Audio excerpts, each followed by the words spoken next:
not what we did last year, what happened last month.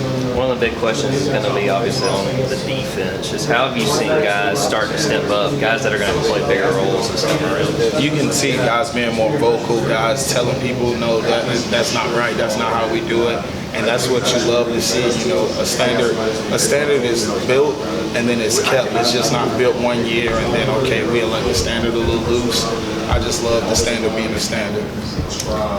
The offense, you sometimes line up against those tight ends. How difficult do you think it would be for an opposing defense if Georgia rolls 2, 3 of those guys out, flexes them out consistently, and kind of builds the passing game around them?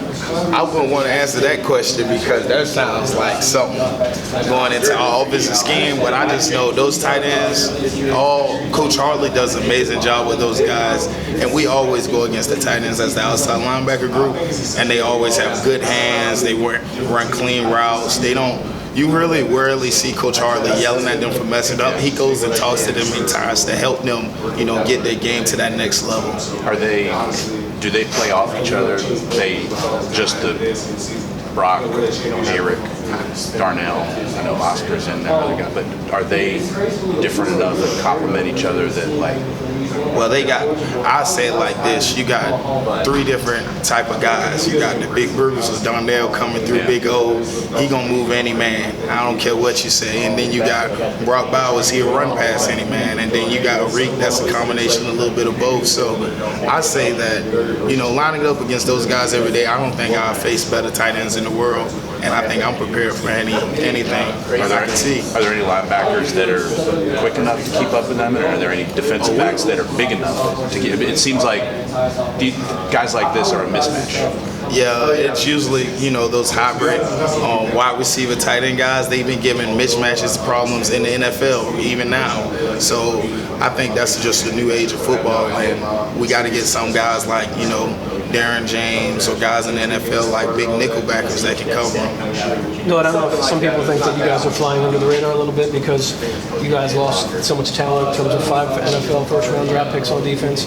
What's the talent level on this defense now? How many first-rounders do you think are playing on Georgia's defense? I wouldn't say, but under Coach Smart, he only develops players each and every year to get better and play in their role and get more comfortable.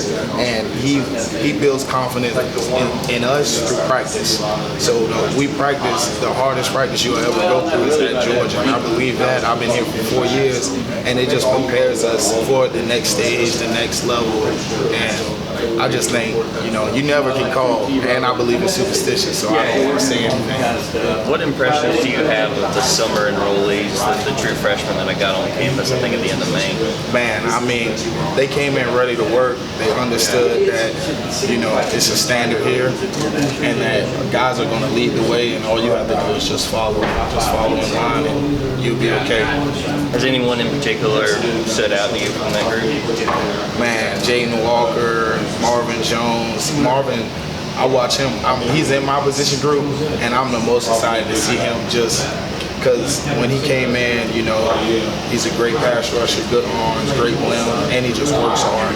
He's not one of those guys with the big head. He's just here to work, and I can work with any man like that.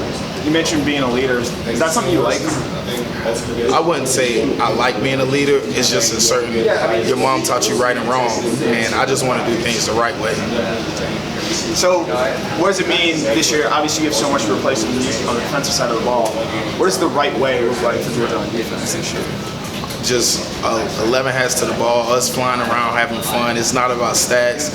It's not about trying to break records. It's just 11 hats flying around playing for each other, like through connection. As what y'all saw on TV, like people say they're really connected. We wasn't trying to break stats or be competitive with rankings. We was playing, actually having fun, just playing football. Do you think that connection is as strong this year as it was last year, or is it you still sort of building it? I think the way that we building it right now, like during conditioning and summer workouts, when you get to see those freshmen really like, oh my God, he said, how many more sprints?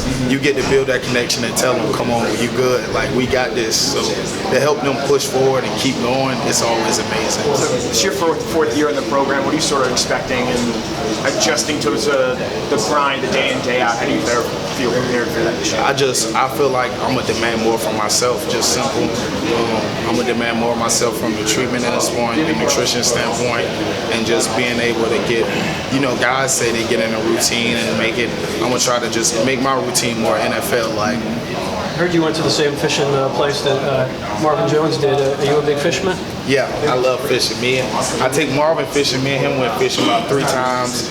We took some guys. Chris, he's supposed to be a guy from Atlanta. He doesn't know how to fish, but Mark can fish really well. That boy can pull anything out of the pond. Is that cool that somebody locally kind of hooked you guys up and said, "Hey, come over here"? Yeah, we love. I think that's like Fishing, other coaches have spoken on the NIL and how made in recruiting that didn't determine why guys go. Is that something? Just number one, where do you kind of see that, like the NIL? Where do you see it going as far as players coming to certain schools? I'll just say the biggest thing that I tell any kid, don't take away from the real goal. If you really love football and want to make it to that next level, don't settle for just a little bit of change. Because go to a program that's going to help you get to that next level. Go to a program that's going to help you get multi-millions, actual money, not just NIL every month, because NIL not going to take care of you for the rest of your life.